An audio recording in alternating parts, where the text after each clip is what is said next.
All right, we are recording. Afro Bob, how you doing? I'm doing great, Dale. How are you doing?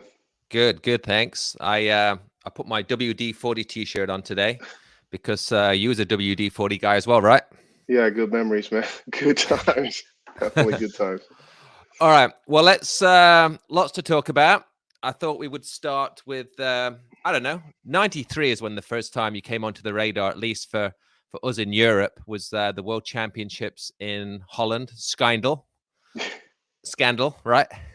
Yeah, scandal, whatever you want to call it.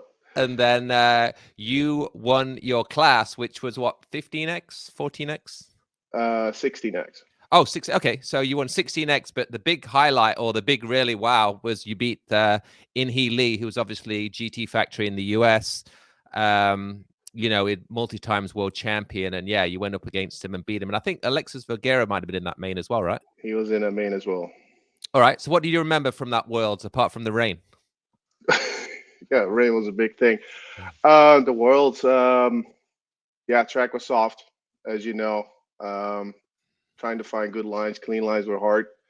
In the main, I was on the inside, and In-Hee and Alexis were more on the outside. I think Vergara was on eight. And as you just mentioned, nobody really knew me. So, and In-Hee probably only knew Vergara and considered him as the main threat. So he came out um, good, really good. And he had to snap on Alexis and just kept him wide in the first turn, which, well, he left the door wide open. So I dove in there and got in front of him. Um, and with the track being soft and you had to basically plow through the track from start to finish. I kept the inside everywhere I could and forced him to go around and cover more distance, and somehow was able to keep him behind me until the finish line. Yeah, and Christian Besserin was in that final as well, right? Didn't he get third? Christian got third. He got third. Gavin Peters was in there. He ended up going to a few years Downhill. later to downhill, doing really well there. Hmm. Um, a good friend of mine, Henry van der Weg, was in there. He raced a lot longer. Had a great career. Pritzel, the German Oh, kid, Timo, yeah, yeah, he him was and in there. yeah, yeah, good dirt jumper. Um, yeah, so there's a lot of well-known names uh, that established themselves throughout the years in that main. So it's Yeah, pretty cool. no, that's pretty cool. Yeah, yeah, Timo, he went. I think he still does pretty good in mountain biking and stuff. I think still him out there doing stuff. So within the worlds, was that a big deal for you? I mean, I know in Europe, I mean, it was always, obviously a national title. European Championships was always big for us, but when the worlds were in Europe, that was a big deal as well. So it must have been Yes, pretty cool to win that, right? very much so. And on the home turf was awesome. Yeah. So let's talk about the next couple of years after that. You got on GT Europe. I don't know. Did you get on in 94 or 95? You got on GT Europe. 95. Okay. So what happened in 94 then? You just kind of stayed. You didn't go to the Worlds, I don't think. Oh, the Nice. 90. I went to Waterford Oaks. I went there. Oh, okay. You did, didn't you? Yeah, yeah, yeah. Completely blew my gate. That last down first straight. Somehow managed to pull out a third. Oh, that's still pretty good. And in he won that one then, right? Definitely won that one. Who got second, you know? A rider from Brazil. I can't recall his name. Yeah. But then you got picked up the following year by GT Europe. So yeah, maybe tell us a Yes, little bit about getting hooked up with Garrett and joining us on the European team. yes. Well, Garrett told me when we first met, really basically signed the contract. He's like, "Yeah, you've been on the radar for a few years, but wasn't quite ready to pull the trigger on it yet." And then finally in '95, it was that year. Um, and yeah, I got on Europe. It was an eye opener in many, many ways. Um, at that time, it was like you need to win everything, right? That was the philosophy of like if you win, you get a good team. Um, but he'd mentioned that is not everything. At the end, um, you're on a team to basically sell bikes. Hmm. So you represent a brand. You can be winning everything, But if they don't like you, you're an asshole, basically. You're like, I'm not gonna take you on the team. I'd rather have a guy that makes the main, gets fifth, fourth, whatever, gets some decent results, and is a great rider, uh, great personality. Everybody knows him, and you sell a lot of bikes. I'd rather have that guy on the team than a guy that wins everything and is an asshole. And me being 18 at the time, a rookie, new, wet behind the ears, with all that stuff, is like that really made me think, and realize it's just not always about winning to be on a good team. Mm-hmm. And I think that was when Junior Men just came in. Was you actually the first year of Junior Men when you raced Falco? Camille Falco? Ooh, that's a good question.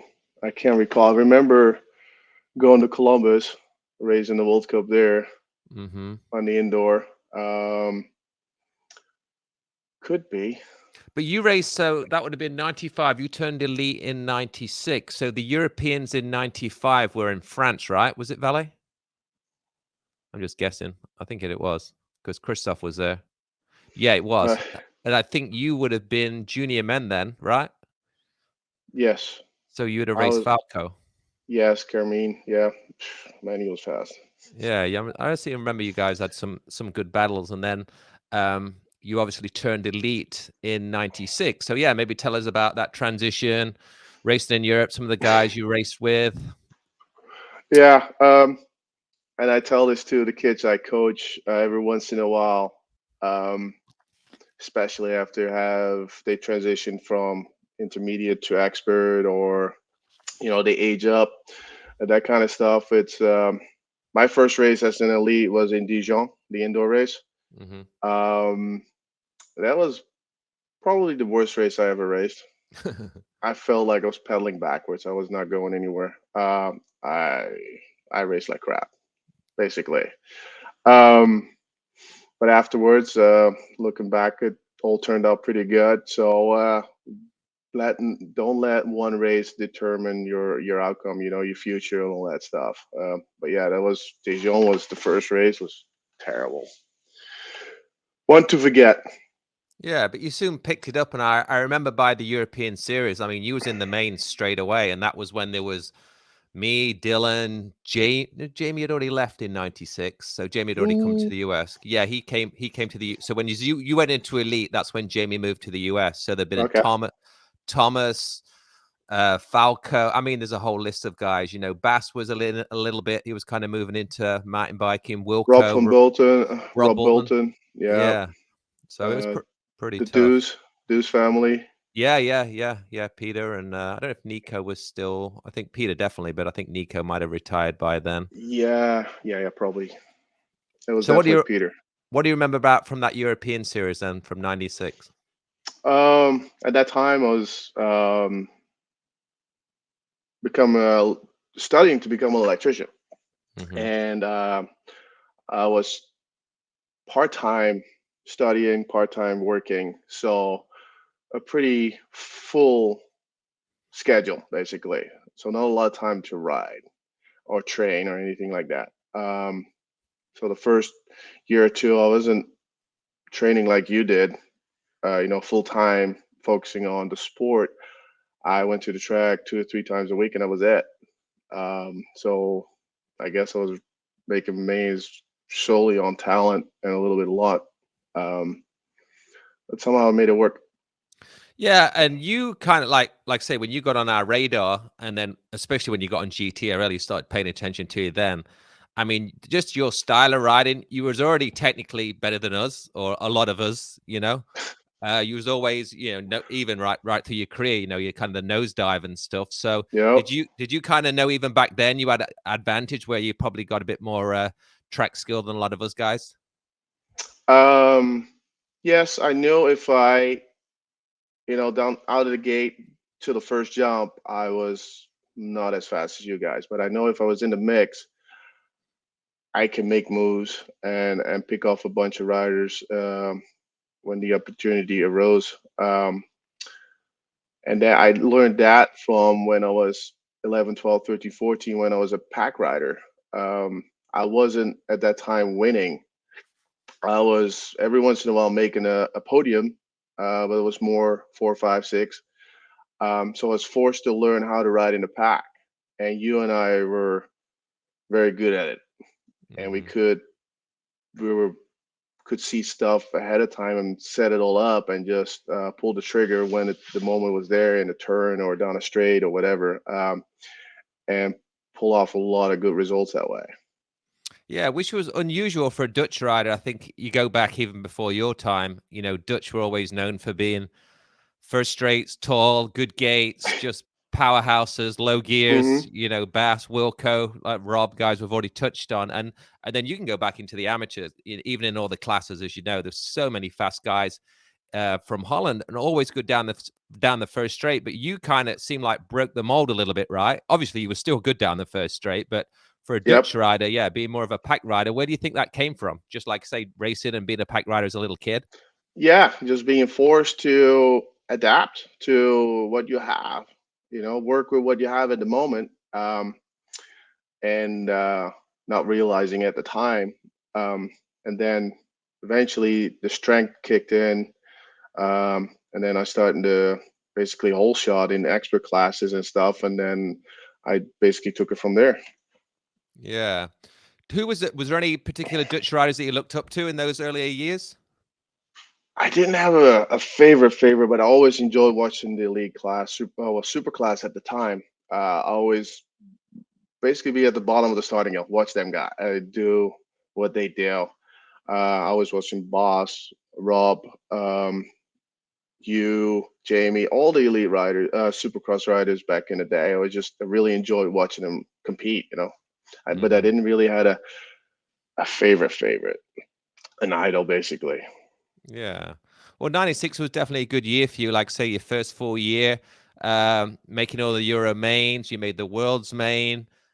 Is that when you started to trickle into a couple little trips to the US as well, right? Was it the Christmas Classic probably the next year you went at? Oh, Um, you'd already been, but I think it was yes, 96. I think you might have gone as well when we went to, did you do University of BMX with Garrett in I did Florida? that twice with you. Yeah. Um, I went a few times with York to the Easter Classic races in Florida, because they were kind of back to back. Hmm. But it became a little bit more, yeah, when I would turn the lead, it became a little bit more like I try to do at least once a year, um, Hmm. and squeeze that in with work and school and everything. And seems like the Easter Classic and the Gated National, is that what it was? The Yeah. Florida trips were kind of the Yeah. go-to races because they were back to back, and you only had to fly to Florida, and you can kind of drive from there. Yeah. I seem to remember when you first started coming out, you'd race super class and you would win that pretty easy, right? Do you anything you remember about that? You'd probably Yeah, racing against Renato Silva, Oh, he was okay, he was battling super it class. out, and Yeah. Tomko for a little bit. Okay. Um, yeah, and then I did that for 1 or 2 years, and then I moved up to Double A. Yeah, and obviously GT was starting to kick in with more support, Yep. not just in Europe, but in the US as well. So maybe tell us a little bit about that transition and yeah, the support you was getting from TC and everybody on GT. Yeah, taught TC. He was also a big part of getting me on GT Europe, I think, and then throughout the years, came on the radar more and gave me opportunities to come to America more and race a little bit more there. In '99, I won the European title and the world title in elite. And then in 2000, he was in Europe for a short trip, hanging out with York. And we're in Germany in Hasselbach, I think. It was terrible weather. I remember that. It was just, well, pretty standard, right? Yeah, yeah, For European races. yeah. Yeah, always. And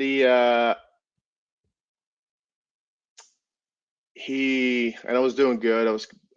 But me and Florian Boot were duking it out, but it was looking like I was gonna win the European title somewhat easy again. And he's like, I give you a choice. You either come to America the next year or you're off GT. So me being young at the time, I thought he was being for real. So like, okay. um, And it's always been a dream to go to America and race against the best in the world. Um, but when that opportunity became a reality, um, I just finished school. I was a full-time electrician, had a steady income. I was still living with my parents at the time, and I had everything good, nothing to worry about. And then I had to make the decision to move here to America. Um, Turned out to be not as easy as I expected to be, because I had everything kind of lined up in Europe, um, but I ended up doing it. I just pulled the trigger like you did and moved here, and I'm still here. Yeah. Well, let's pedal back a little bit. Like, so I want to talk about those European championships and that, 99 season for you, which was, I would assume you won the Dutch championship that year. 99? No, I did not. Oh, who beat you? I actually I decided to go to Vegas. I go to the trade show, Interbike, and basically skip the last national and basically forfeit my title. Oh, I hope Vegas was worth it. Yeah, I already had the national title, and I was like, um, going to Interbike, I think was more for my career a better move than winning another national title. So I Yeah. basically forfeited my national title. Well, it was a big deal for Interbike was always big for GT, so I'm sure that Hmm. that was Yep. part of it as well. But obviously, you dominated it in Europe. I think you, like you said, Florent Boot, Dylan Clayton was in there a little bit as well. I think, Yes. and then Yep. obviously the week before. Now, obviously, we'll talk about 99 Worlds in France, but also the week before that, it was the UCI World Cup, and I think it was just one race for the title, right? Yes. Yes. And I can't remember where it's at, but it was not that crazy far from there.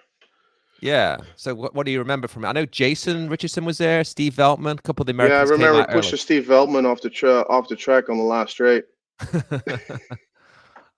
Yeah, I saw his it had that weird dog leg and down the last straight, and I saw a shadow coming. So I just moved over. And back in that time, there was no rule of impeding people down the last straight. So he ran off the track. Did he have words with you after? No, No. he actually is like, a good move. I would have done the same thing. It's just, Oh, fair. you're That's fair ahead, enough. Yeah. you know. So you won that. They won the one lap UCI World Cup. You just won the Europeans probably 2 weeks before that. And then going into Vallet. So maybe tell us a little about this. I know from previous interviews and just knowing you, you guys probably camped there, right? Yep. And Yes, we did. so yeah, just go on from there. Yeah, we parked. We used to with my parents. We had a little caravan behind our car. We would go to all the European rounds and camp out, and that was basically the way to go in Europe. Pack up the car, the caravan, go to a race, and come back. So we did the same thing in Valais. Stayed there for the week, um, and did some local tracks that were open. We went there. Most of the French tracks are just open to ride whenever you want. Um, so we tried to stay in shape, and primed for the summer, basically, because summertime is the big time for us. So we're already in good shape. European finals, national championships, and all that stuff. So I was just basically keeping the engine primed, and then hope for the best for the world championships. Was you confident going in? I think, like I say, a lot of us had the same similar path. Obviously Christophe first, winning in Europe, just gaining confidence for when he did go to the Hmm. US and World Championships. He's already like felt like you're on it. Jamie then I did it, then Thomas, and then you. Yep. So I think winning those European rounds, even though there's no Americans there, you're gaining a lot of confidence racing in Europe, winning Yes. nationals, winning European rounds. And then by the time you get to the Worlds, you're like, well, it's kind of in my home, it's in Europe, it's in my home place. Yep. My confidence is still there. So I'm thinking you kind of have the same kind of vibes, right? Oh, dude, I was riding the huge wave at that Mm. at that point. Fun fact is, I never went to the gym that whole year. I was not doing any strength. I was just riding my bike, and work. Um, but yeah, riding that wave, once you get that confidence and it's rolling, you know, you're so confident, you like get on the gates, like I got this. Or at the main event, I'm like, I was next to Christophe. I was in lane one, he was in lane two. I know, well, unless he really messed up his gate, um, I would not be able to pull him because freaking he had the massive pull at that Hmm. time, and he will pull everybody. I was like, if I can't stay in his back wheel going in the first turn, I have a good chance of a podium. And I ended up doing that, getting behind him going in the first turn, and staying on his back wheel. I was a second, so you know how important the inside is. So I was following him down the second straight, and then coming out the second turn, I was anticipating he was going to protect the inside for the last turn. Um, so I was coming out of this last second turn lower to get a good setup for the last turn. And then that first jump, I think it was a step up or whatever, he crossed over on me. And I'm like, where the fuck is he going? And instinctively, you know, I crossed over because he was going to the outside. I'm like, I'm going for the inside. Hmm. And he ended up leaving the door wide open on the inside. So I took advantage of that and brought it home. So when you was coming down that second straight, was you like, okay, second's cool, or you like, no, no, I'm going to win this? Like you was like full hunting him down. Uh, dude, you're a racer, you're a competitor, you're always hunting. Come on, Yeah, man. yeah. If the opportunity is there, it's there. Or you try to make create opportunities to make the pass. Hmm. Um, I never crossed my mind to like, oh, just sit right here, you Hmm. know, and get second. I was always on the hunt. Hmm. So how did it feel then crossing that line? I mean, it was in France. You beat Christophe. He was the favorite. Yep. So yeah, yeah. Tell us a little bit about crossing the line and being the Yeah, it most. was. It was. Is a rush. A lot of things. Time flew by like a snap of the finger. It's like, oh crap, on the podium. Like hours later, and then it's like, oh, it's already midnight. It everything went so fast.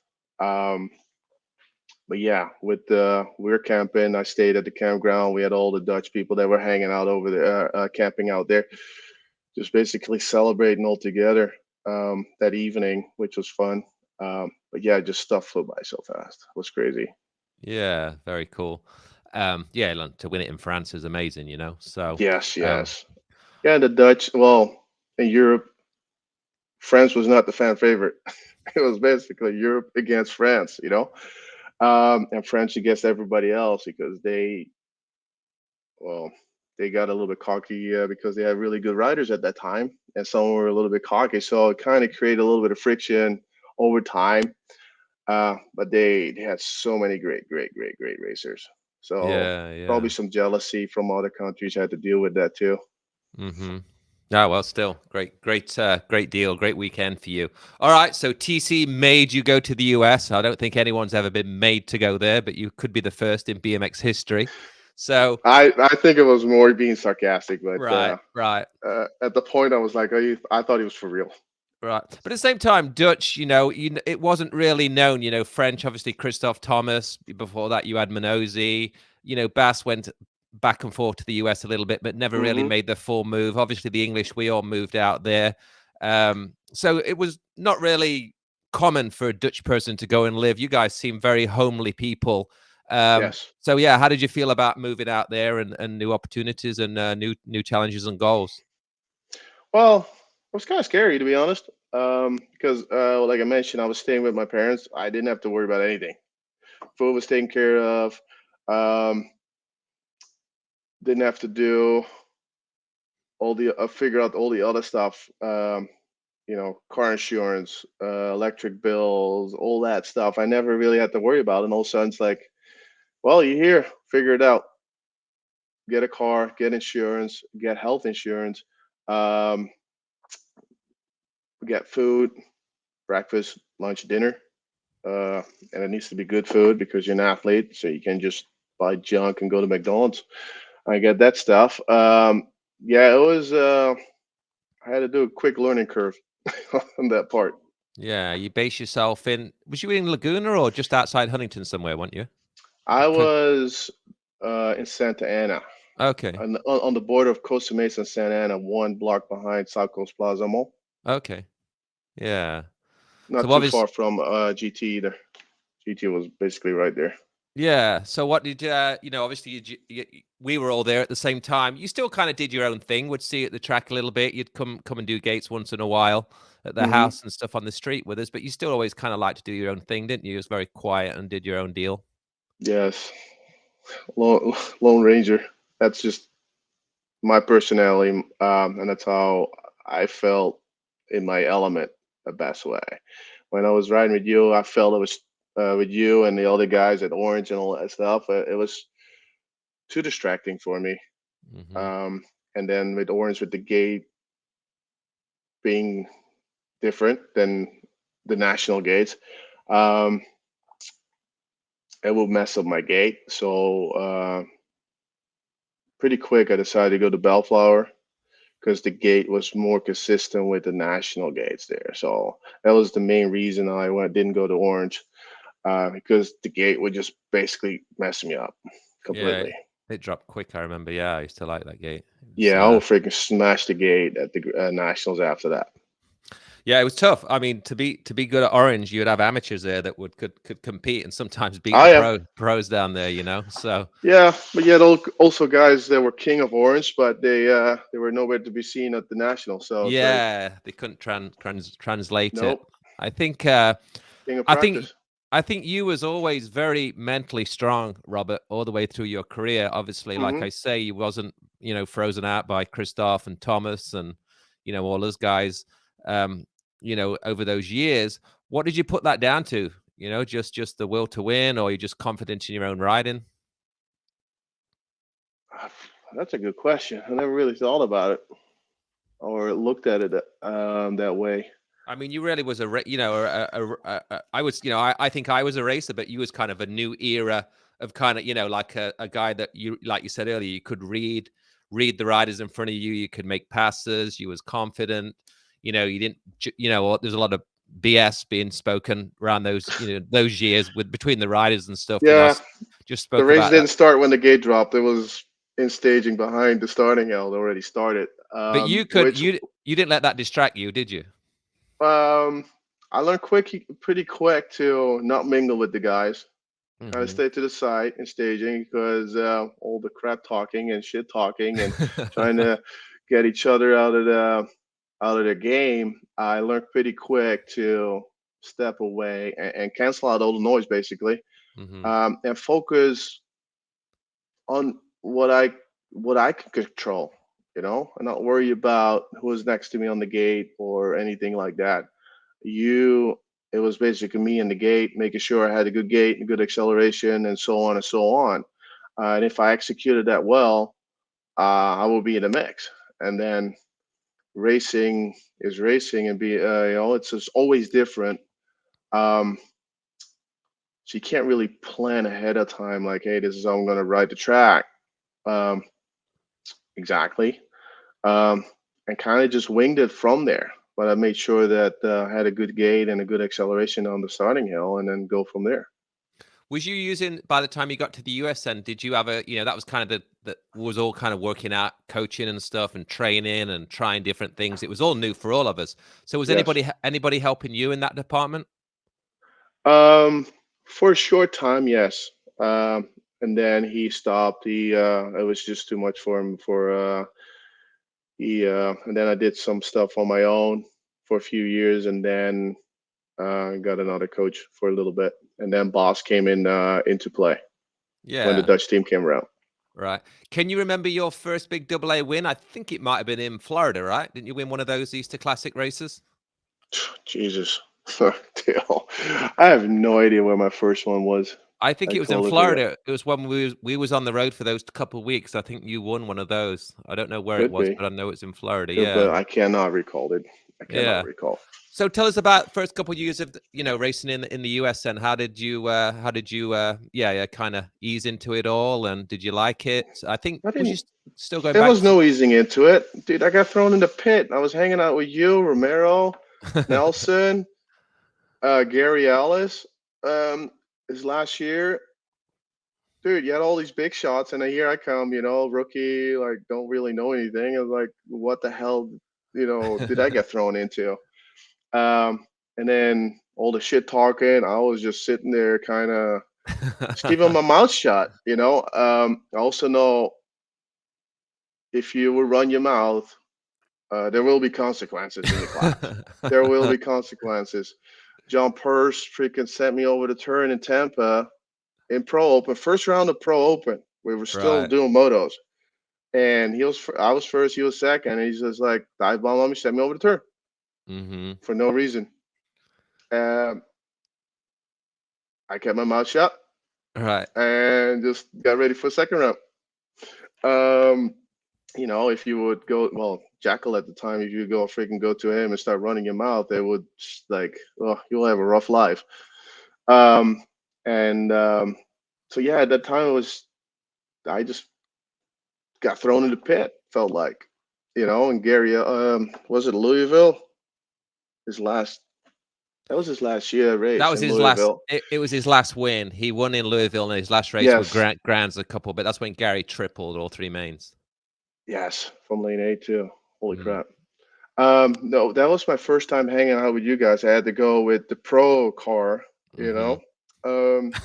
so be downstairs, up at 6, out at 6:30. So I show Yeah. up at 6:30. You guys were fucking gone, and I know I was there on time. Well, I ended up you guys late. Like I guess if you guys say 6:30, you have to be there 6:20. Right. So I was like, fuck. Now what?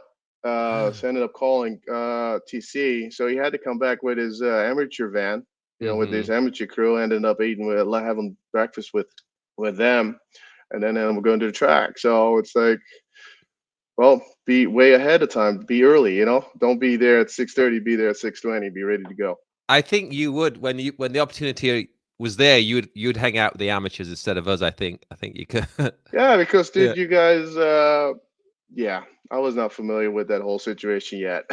Right. Yeah. Yeah. No. Good stuff. Good stuff. Nope. Let's talk about a little bit then. So, as we kind of phased out, then the Olympics was coming in, and you was really coming into your own then. I think even before Supercross, you'd obviously done. Let's talk about the Vans Triple Crown because that suited you. You went on to win the last round, and I think then you won the UCI World Cup at Woodward as well, right? No, I won the Fans Triple Crown, the middle one. Thomas won the last one. Okay, but it was at the same track. It was a 2-day race. Yes. Yeah, Yeah, yeah. because the one in Wisconsin. No, Wisconsin. Was it in Wisconsin? Yes, it got cancelled. The first We one got was Woodward, canceled. Yes, the first where one was Robbie won. Woodward. Yes. Um, Mountain yeah, High. So tell us about that. it was a rough weekend. It was a good weekend, rough weekend altogether.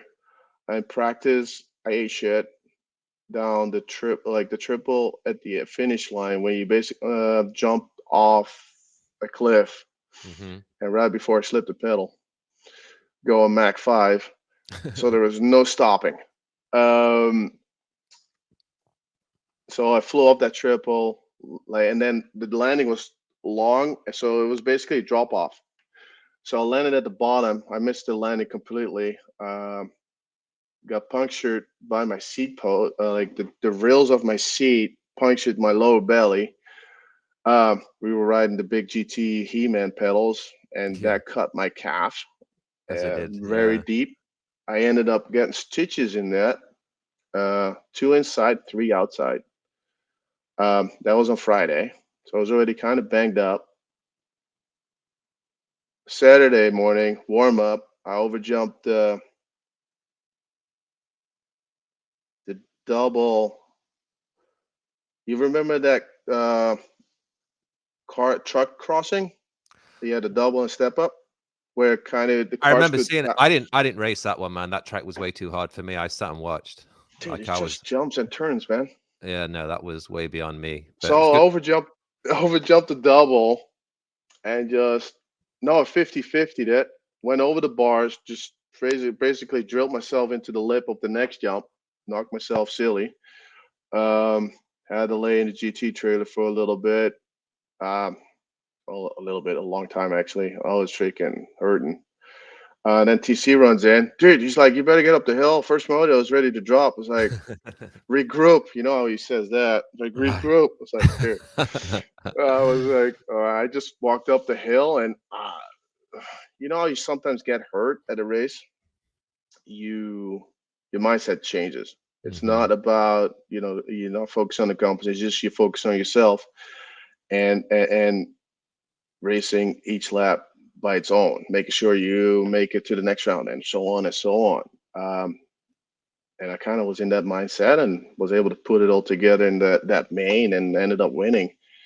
And the second day, I crashed going into the first turn.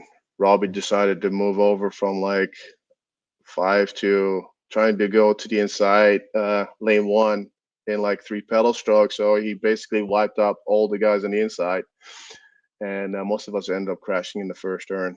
And Thomas was able to stay ahead and get the win. On the previous day, the one that you won, you actually Thomas was winning, and you passed him and gave him a little nudge. Do I you didn't remember touch that? him. Oh well, you passed him. Okay, then you know. I Um, just kind of pushed him off the track. I mean, I forced him to go off the track. yeah, but so you guys were teammates, and I think GT actually made you two guys chromollies for that, right? When you guys riding like some special. Yes, Billy Griggs built us, yeah, aluminum chromoly bikes. Because at Yeah. that time it was new. Same with the Vans Triple Crown and all that stuff. Vans Triple Crown and the X Games. It Hmm. was all new. Um, we were way overdressed, way too big tires. We weren't flats. We weren't clipped in. Uh, Wall showed up. A lot of us showed up with chromoly bikes because we were worried about aluminum not being able to handle that. Hmm. And but throughout the years, everybody got more comfortable, and all of a sudden they start clipping in, less protection, um, less knobby tires, just more race tires. So slowly but surely, throughout the years, we kind of went back to kind of just to a race bike. Hmm. But yeah, the GT bike was good. I liked it, except it got stolen. Oh, it did from that race. Yeah. No, I had no after. I won it 2 years later. Yeah. That bike rode so good, was so comfortable. That'd be a good collector's bike now. It's only a couple of them Yeah. made, you know. So Yes. when you passed Thomas, was there any words said between you two guys or nothing? No. Nothing was said. No. And then Thomas went on to win the next day. So can you Yes. remember how you ended up? Did you end up third overall or? Because I think Sanchez won, Robbie got second, maybe Thomas got third overall. I think, yeah, Probably. yeah. I think so. I don't think I got top three. Okay, but still a good showing on that kind of track. And then obviously X Games. Did you get a podium in X Games one year? I got third on the second year. First year I didn't wasn't able to ride. I was hurt. Mm-hmm. Second year got third. For third year I crashed in a semi. I think it was just this freaking everybody. You know, it was just crazy. Everybody just freaking go for it. Everybody Mm-hmm. needed knew that they had to be on the inside, so it just bottled up and just awesome off crashes on the first rig going to the first turn. So and I Mm-hmm. got collected in one of them. Another one of those downhill race. We went back to Oh, I didn't go, but there was another race that went back to Woodward, and I think it was one that Johan and Tom was doing. Yes. I think it was the. I think it was another World Cup, one race, one lap for the title. And I seem to remember you and Paulie Lang battled for that one, right? Did you? Paulie Lang Yes. was winning, and you passed him. So tell us about that. No, no, no. I was ahead. He was charging. He was Hmm. behind me. Uh, and the turn after that big drop off, um, you had to drag your brakes a little bit. You couldn't hit it full speed. Um, and I guess he just tried to do it without braking. And he ended up just flying off the track, exiting the turn because he couldn't hold the turn. I didn't know that until I heard it later because he was behind me. But yeah, he ran off the track by himself. Okay, but still another good win for you, and Yes. definitely suiting to this downhill style of riding. And then I guess the Olympic vibe comes in. It looks like it's going to be in the Olympics. Yep. Those first few World Cups, again, it totally suited you. I think I always say it. I think you, and even though you did still go to the first Olympics, you, Bubba, and Michael Prokop seem like really standing out. Those, 05, 06, those first few World Cups and stuff, you was getting wins. But maybe by the time we got to 08, you were still good and still a contender. But I think if it had been 2 years earlier, I think it could have been a whole different deal with you guys battling out for the gold, So, yeah, give us your thoughts on all that of the Supercross track and going into that first Olympics as well. Yeah, about the Supercross tracks, all the new tracks and new things that they tried out throughout the years. You were a big part of that too. You experienced a big part of that. I think I got learned all that stuff when, in the 80s and 90s, the tracks were different everywhere. Like neighboring city, their track was different dirt, different turns. Just completely different. So you needed to be able to adapt to each track and figure out what worked and what did not work. Nowadays, go track, like when I came to America, you literally just had to go look at the track. It's like, okay, I'm going to do this. And you already had the track figured out before you even wrote it. It was so clean cut, simple, straightforward. But back then, it was like every track was different. You had bank turns, flat turns, flat to a little bank at the end turns, that kind of stuff. So you needed to adapt a lot, and I think that also helped me develop the fundamentals to be able to adapt to tracks like that. And those tracks to me was more a mind game than anything. I was trying to figure out how fast do I need to go, how much do I need to jump or not jump. Do I need to push through the jump or just let it float? That was the biggest challenge for those tracks. But yeah, it was fun. It was scary, fun.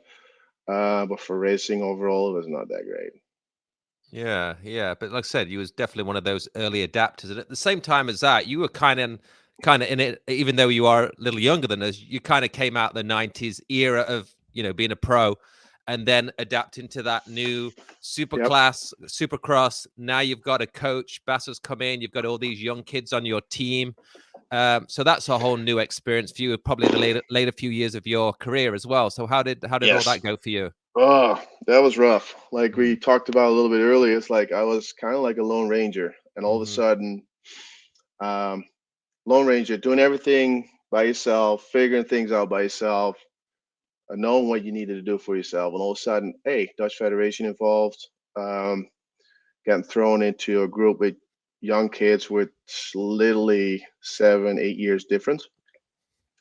You know how their testosterone was through the roof. I was older, married, been around for a while, so that excitement was not there anymore. So I got thrown in there. It was a lot to deal with. I had nothing against the kids personally. They were great kids, but just being in that environment was a lot for me. A big change, too much of a change. I almost stopped racing that winter before the Olympics. So from late 07 to early 08, I got close to like, screw this, like it's too much, I'm out. And I had to talk with boss about it too. It's like, dude, it's too much. I'm getting burned out. So yeah, I got close to basically stop racing at that point. And then I went to the Olympics. I had a major crash less than a month before at Chula Vista. Knocked myself into the hospital with a severe concussion, had 3 traumas, bleedings in my brain. Yeah, I was out of it. But that was a good crash, and that kind of that definitely took the wind out of the sail. I was feeling good. Times were good. I was going fast in Chula. Like all the numbers were up, like ridiculously up. I was looking good, feeling good until that crash, and that took all the wind out of the sail for the Olympics. And the Olympics, I noticed that I wasn't um, in the shape that I needed to be and could have been. I Mm-hmm. would have been if I didn't crash, which took me 4 years to appreciate it that I went to the Olympics, but it was the years after was rough. Like knowing that I could have gone, I was contending for the medal, Mm-hmm. um, but that crash just basically killed it all. Yeah, but you still carried on racing for a little bit. I think you made a run at 2012, didn't you? At least for a couple of years going in. That was my last run. Yes, but the 2 years, roughly 2 years after '08, I was mentally struggling with racing. You know, I wasn't feeling the drive, the excitement. I was there. I like the sport, but you need that fire, that hunger in you to compete at the level, and I was missing that. Um, and then what was it? We had the Worlds in Africa around Okay. that time. Mm-hmm. It's starting to come back. Um, and I talked to boss one evening. We were playing pool. He's like, "Hey, boss,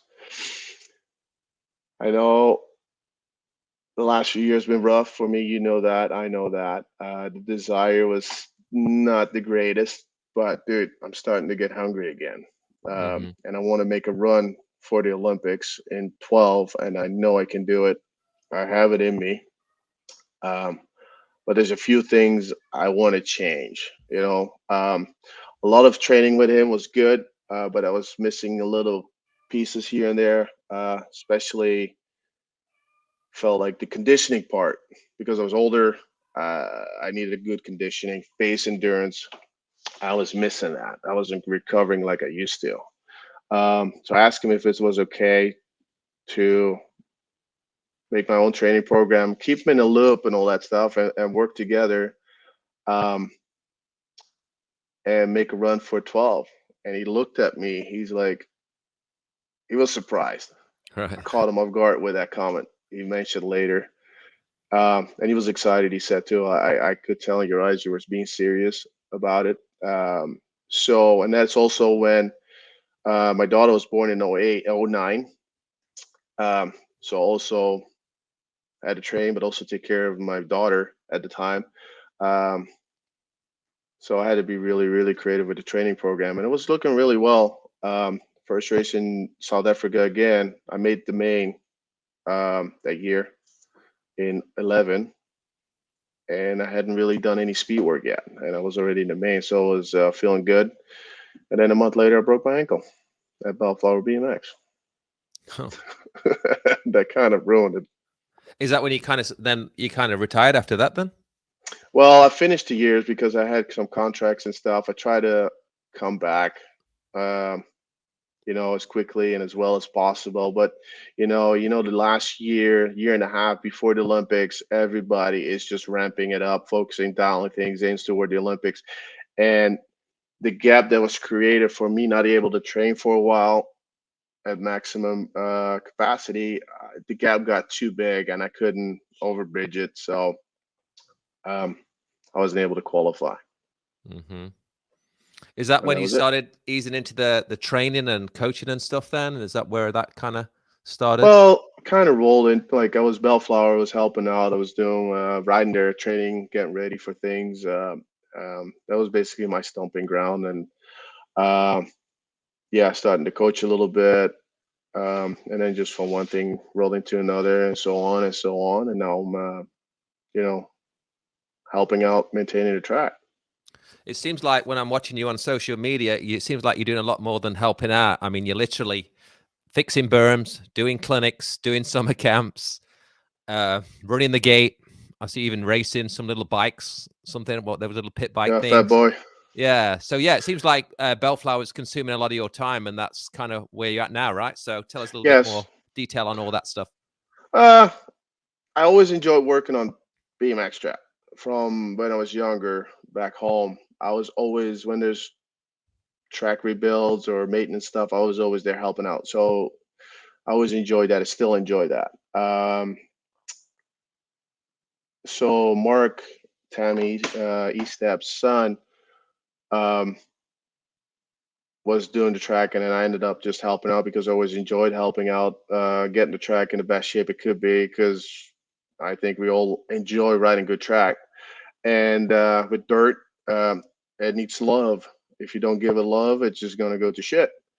Um, so throughout the years, I got more involved, more involved, more involved, and then Mark moved to Colorado. So Tammy asked me to step up. So with the track maintenance and stuff, so I did that. And with my daughter getting older, I don't need to be at home all the time anymore. Now she can kind of do her own thing too. So I'm able to help out more and spend more time there, and keep the track dialed in. And at the same time, also do coaching work with the kids, and trying to make him the best he can be, but also um, give him good life lessons. That it's not always just BMX. You also got to enjoy, life and process and everything. Yeah. I'm surprised you never got more involved with the national team. I don't know if that was something you didn't really want to do, but I'm sure you got so much to offer and so much, yeah. You didn't want to go there. No, it's just funny that that question came. Yeah, boss. Um, he asked me. I think it was in South Africa too at the World. Um, because at the time it was just him and the elite program, I guess, and also, but he wanted to expand it, so he also wanted to have a development program, um, and they needed somebody for that. And he he just threw it like he just like, hey, do you ever want to consider that? I was like, yeah, I'm not sure if I'm ready to move back to the Netherlands because my Hmm. wife had a steady job, with all the benefits and all that stuff, and we enjoying it here. We like the weather. We can do our bike riding, all the stuff we love here, a lot easier than in Europe. Um, so yeah, boss is like, dude, I would have been very surprised if you would have said yes. But because the respect I have for you and the knowledge that you have, I wanted to ask you. Hmm. And then Rob van der Wildenberg ended up doing it, Okay. picking up that. So he's working with the development kids, 14, 15, 16-year olds, like Jelle van Gorkum, um, came from that. Twan van Gent came from there. Nick and a bunch of other kids came from that group and rolled into the elite group. Hmm. So I had the opportunity, but I didn't want to. I enjoy it here, but also don't want to deal with all the BS that comes with the federation. That's something I'm not sure if I'm mentally ready for that. Yeah, I think even USA, I mean, that would also be a good fit for you. It seems like they're still struggling I don't know what reason. They still don't seem to have the right coaching people Hmm. involved, and that would be something that I thought you live in here as well would be, There's a if they, lot of hands in the cookie drawer here in yeah, yeah. America, which is never. Yeah, as you know, it's never good. Too many opinions, too many. It's just no. You need one or two and follow those guys. Um, Yeah. but yeah, but then you also have to deal with the federation and all the blah blah blah stuff, and that is not my thing at the moment. Yeah, no, understand. But never Um, say never. yeah, you never know. You never know. I would think you're a great asset to anybody, just your knowledge and experience and Thank you. respect that everybody has for you. I would put you in any national team to be involved. Um, Thank you. last couple of questions. First one, what's your thoughts on the current top Dutch guys? Obviously, Nick is the man right now. World champion numerous times, Olympic champion. Seems a very nice guy, very humble, and Yep. definitely a good, worthy winner and a guy to represent as Olympic champion. What's your thoughts on Nick and everybody over there in Holland? And the guys coming through. Um, Nick, uh, I got to know when I was helping out Boss. That was that kind of the transition phase after I retired. Boss took me when they had training camps, especially in America. He asked me to help out, so I would cook for the team and all that stuff. That's when I got to know Nick a little bit. I didn't know him before that. But that's where I got to know him throughout those camps. And there was one day they were doing downhill sprints, acceleration downhill sprints, and boss was like, dude, check this out. So here comes, well, Twan already went, Yellow went, did their sprints, and then Nick comes and he did his effort, and it was completely different than what we're used to seeing. You start up slow and you get in, get the power going and get freaking, you see the power. He just effortlessly up to speed within a split second. That acceleration is just stupid. I'm like, oh shit. We've been around. When you see talent, when something is different. And I saw a lot of different there. I'm like, oh shit. Then we went to tracks and stuff, and I see him ride and how he rides effortlessly. He was like the Mike Day. It's like, is he even fucking trying? And then you see the times. It's like, shit, blows everybody out of the water. And then watch him race a little bit. I know he was special early on, and that he had the capability to basically ride circles around the guys. If his mind was screwed on right, and it was in good shape. I told him from the get-go, if you get shit figured out, you ride circles around everybody. I don't care if they're in good shapes or not shape. You'll win it easily.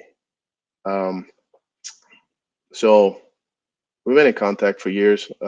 He's a good guy, very humble, like you said. And he enjoys riding his bike with his brother. His brother, same thing. They enjoy riding their bike. Who goes on a vacation to unwind? Let's go ride, like hit up these tracks around there and go ride it. No, they enjoy riding the track. And then the younger kids right now, I'm not too involved anymore, so don't really know. Brink, actually, I know him. Yeah, he's a great rider. Brink, Doris Brink, we all know him. His son. His son is doing very well. He won the Elite Racing Tours, which is a pretty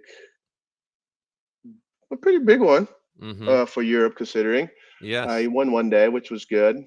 Julian Bijsselbos won the junior Worlds last year. I saw that guy. Yeah, he has great talent too, but needs to become a little bit more consistent. So hopefully he can figure that out. Then he's going to be a real force, consistent force to reckon with. Brink is already the force to be reckoned with, and has a lot of potential still in him. So he will grow throughout the years. So those are the two new guys to watch from the Netherlands, for sure. I guess while you was telling me that, it got me thinking a little bit. You're probably the only guy that's experienced like game changers, like and like obviously Leveque, Allier, I mean Mario Soto for that little short time, and then going into Bubba, all that era, Mike Day, and then obviously Maris. This is just a list off the top of my mind. I'm sure I'm missing, and then into this new era of guys with Nick and stuff. So and Ellis, obviously Thunder Dan. So is Nick's power just like, does it blow you away more than like when you first saw Leveque or when Allier, when he kind of started blowing up? So it's a whole nother level to that to you. Yes. His acceleration is like crazy. Like I know Kyle Bennett's acceleration, freaking awesome. Christophe Thomas, if he was on, it was like, oh shit, yours the day, same thing. Yeah. Sam Willoughby. Sam, to name a few. But then it was his first elite race in Papendal with Nick and Sam. Sam was in his prime, like he was the man to beat, and he basically blew him out of the water down the first straight. And it was not like Sam got cut off or make a mistake. No, it was Sam hit that first straight perfect. Nick hit that first straight perfect. And Nick ended up getting the whole shot. Yeah. Great rider, great guy to watch. Looking forward to the next couple years of Olympics. All right, Robert, we can't finish it off without talking about the good old All Warwick. right, let's stir the pot. All right, so I don't know if you listened to the Warwick Stevenson I haven't yet. YouTube. Okay, well, obviously he spoke about the O2 Grands with Mm-hmm. you, Thunder, riding for Giant, and him. So let's hear a little bit of it from your side. Your teammates with Danny and Warwick are going for the title. I think it's the second main, right? Oh, the first. Okay, first main. Warwick's winning. You dive on the inside of him. Warwick goes further down to the back of the pack. And yeah, give us your perspective on the whole three mains, the title run, teammates. Well, let's start a little bit before that. I thought I was a long shot when we went into the Grands. I was a long shot for the title. It was between Warwick, Danny, and I was a little bit behind. And from what I figured and I thought, apparently I was wrong, but at that time, this is what I thought. Like, if I win and Danny and Warwick get 7 and 8, I will still get the title. Mm-hmm. Okay. And then besides that, dude, you don't freaking get in the main to like, oh, I'm just gonna take second because he's up for the title. No, dude, if I see an opportunity, I'm gonna go for it. Mm-hmm. So I didn't have a great gate, but I was on the inside, so I made that first turn nice low. I was able to kind of squeeze my butt out at second. I don't know how I did it, but I was right behind him down that second straight, and I hit that second straight a little bit better than him. So I was able to get next to him going into this first second turn on the inside. Well, yeah, when you're on the inside, you're on the outside basically, and the guy's on the inside of you, like you are in a disadvantage, I think. And I honestly thought he was gonna, not back off, but let me slide in Mm-hmm. and get in front, and he gets second. And I didn't know what Danny was at that the moment. I didn't really care. But he decided not to back off and put in a few cranks after that jump going into it. And I already had that line set. You know how you go into a turn, you already know the line that you need to ride and gonna ride. Mm-hmm. So I went up to take his line away, and he just put in those extra 2 or 3 pedals, and I was like, he hit me, and I was literally leaning on his big ass shoulders and arms that he's freaking beast. I was just hanging on. I was out, like I couldn't do anything. You're leaning. I was off balance. Um, and coming out of the turn, we disconnected. He ended up running off the track, and I somehow still had speed to hit that pro set. Don't know how, but I was able to finish it. I could hear the boos going in the last turn, from the spectators, blah blah blah, and passed the finish line first. And I knew he was going to yell at me anyway, so I just stopped and waited for him to show up and yell his thing. So, and I moved on from there. Let's go to the second round. Um, Obviously he was mad. I understand that. There was never an intention for team riding or taking him out on purpose. If I wanted to take him out on purpose, I would have T-boned the shit out of him and make sure he would have gone down. And if you look at the video, and anybody with a little bit of BMX knowledge knows that I just rode the standard, simple, low line to up to take the line away. And if he would have been smart and back off, get second, Danny would have gotten fifth. That changed the whole dynamics from the next 2 mains, Second, fifth. All right, now it was fourth and last. So all of a sudden the pressure is on Warwick and on Danny.